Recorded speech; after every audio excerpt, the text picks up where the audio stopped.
سلام و درود، امیدوارم که خوب باشید. امشب میخوایم به یکی از بخش‌های جذاب بانک سپه بریم. موزه سکه بانک سپه، میراث ماندگار.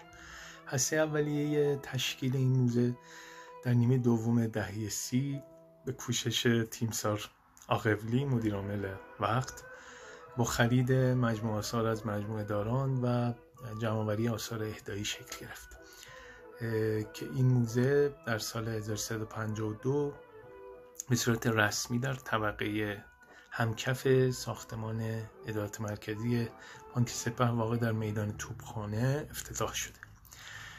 در بخشی از این موزه ماکت زرابخونه در واقع طراحی شده که کودکان و دانش آموزان رو با شیوه تولید سکه های چکشی در طول تاریخ آشنا میکنه.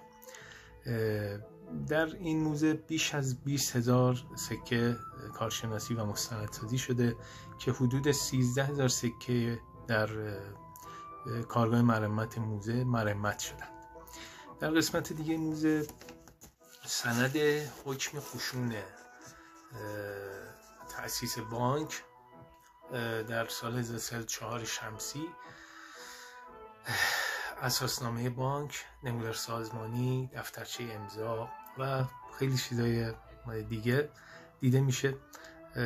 در بخشی نامه‌های مدیران بانک به رضاخان و سایر مقامات، نامه تشکر کسبه تبریز از مدیرعامل وقت به دلیل نقش مثبت بانک در ختم قائله آذربایجان دیده میشه. بخشی از موزه یک شعبه بسیار قدیمی بانک رو در واقع طراحی کردند با ابزار و ادوات بسیار قدیمی که در اون زمان باهاش کار میکردن.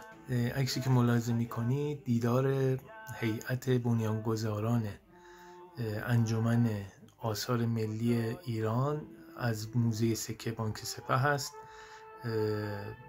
که تنها همین عکس در واقع از اون بازدید موجود بود. من تقدیمتون کردم. امیدوارم که خوشتون اومده باشه. شما رو به خدای بزرگ میسپارم.